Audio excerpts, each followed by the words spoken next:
সম্প্রতি আমেরিকান সৈন্যরা ভেনেজুয়েলায় হামলা করে প্রেসিডেন্ট এবং ফার্স্ট লেডিকে ধরে নিয়ে গেছে। বিষয়টি নিয়ে গোটা পৃথিবীতে তোলপাড় চলছে। এ বিষয়ে আপনার মন্তব্য জানতে চাই।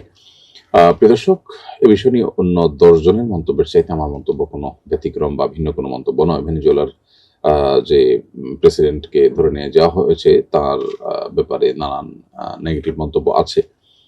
সে দেশের মানুষ তার উপর অসন্তুষ্ট, তিনি বলপূর্বক তাদের উপরে শাসন কার্য পরিচালনা করছেন, বামধারার রাজনীতি করেন ইত্যাদি ইত্যাদি। তার ভিতরে অনেক নেগেটিভিটি থাকতে পারে, কিন্তু তাই বলে আরেক দেশের প্রেসিডেন্ট বা আরেক দেশ থেকে সৈন্যরা হামলা করে একটা দেশের প্রেসিডেন্টকে তুলে নিয়ে যাবে, এটা বোধহয় পৃথিবীর ইতিহাসে প্রথম ঘটেছে। অন্তত সব মানে তথাকথিত সভ্য পৃথিবীতে এই প্রথমবারের মধ্যে এমনটি ঘটেছে। বিশেষ করে স্ত্রী সহ রাতের গভীরে তার প্রাসাদ থেকে তাকে ধরে নিয়ে গেছে। অবশ্য তার দেশের বেশ কিছু মানুষের বিশ্বাসঘাতকতা এটার জন্য দায়ী বলে বিভিন্ন সংবাদ মাধ্যম উঠে এসেছে। মূলত আমরা সবসময় বলি মব এটা অনুচিত, আইন হাতে তুলে নেওয়া অনুচিত, আইনের প্রতি শ্রদ্ধাশীল থাকতে হয়। এখন কোনো কারোর ব্যাপারে যদি অভিযোগ হয়, অভিযোগ হলে তাকে কোনো নিয়মতন্ত্র, আন্তর্জাতিক আইন কোনো কিছু না মেনে যদি তাকে তুলে এনে যা খুশি তা করা যায়, আমার মনে হলো আর আমি এনে ধরে নিয়ে আসলাম, এনে বিচার শুরু করে দিলাম, তাহলে এটা যদি জায়েজ হয় বা এটা যদি বৈধ হয়, তাহলে সেক্ষেত্রে মবে কি দোষ করেছে? তাহলে কি ব্যাপারটা এরকম যে যারা শক্তিশালী, যারা পাওয়ারফুল, তাদের জন্য আইন বা তাদের জন্য আইনের প্রতি শ্রদ্ধা এগুলোর কোনো দরকার নাই? আদতে তাই, বাস্তবে তাই। বর্তমান বিশ্ব পরিস্থিতির আলোকে সেটাই চলছে মূলত। অর্থাৎ যে সমস্ত মুখে আমরা নীতিবাক্য শুনে থাকি, স্লোগান শুনে থাকি অনেক সুন্দর সুন্দর, এগুলো বেশিরভাগই মুখরোচক, এগুলো বেশিরভাগই প্রতারণা। কখনো গণতন্ত্র, কখনো অধিকার, কখনো শান্তি রক্ষা ইত্যাদির নামে পৃথিবীতে যাদের সক্ষমতা আছে, যাদের সেই পাওয়ার আছে, তারা লুটতরাজ করা, অন্যদের সম্পদ দখল করা, সাম্রাজ্যবাদ বিস্তার করা, মাস্তানি করা, এটাই মূলত চলছে।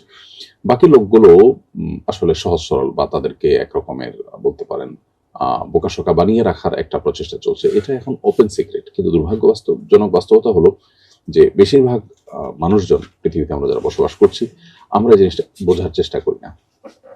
তো এই ধরনের ঘটনাগুলো মূলত আজকের পৃথিবীর এই তথাকথিত সভ্যতা, অধিকার কবচানোর যে বিষয়গুলো আছে, কোরআন হাদিসের অনেক বিষয়ের সাথে দেখবেন যে অধিকারের সংঘর্ষ দিয়ে কোরআন হাদিসকে আপনার ভিলেন বানানোর বা ইসলামকে ভিলেন বানানোর, ইসলামের বিধিবিধানকে ভিলেন বানানোর বা আসামের কাঠগড়া করার একটা চেষ্টা আমরা দেখি। অথচ এই পুরো আয়োজনটাই এই অধিকার, শান্তি রক্ষা ইত্যাদি ইত্যাদি এদের নামে পুরো আয়োজনটা, এখানে দৃশ্যমান কিছু হয়তো ভালো কাজ আমরা দেখতে পাই।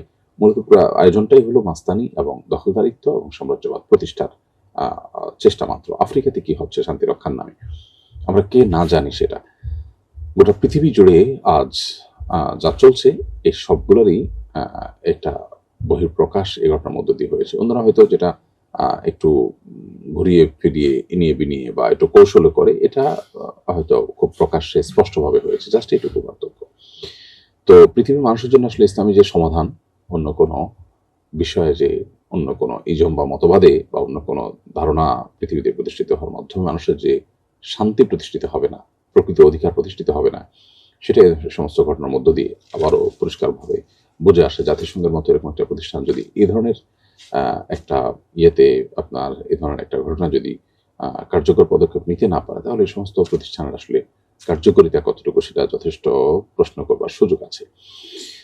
আমাদের ভুলে যাওয়া উচিত হবে না যে শতাব্দীর সবচেয়ে ভয়াবহতম বর্বরতা ফিলিস্তিনবাসীর উপর চলছে, সেটা ভেনেজুয়েলার তুলনায় অনেক বেশি, অনেক ভয়ঙ্কর।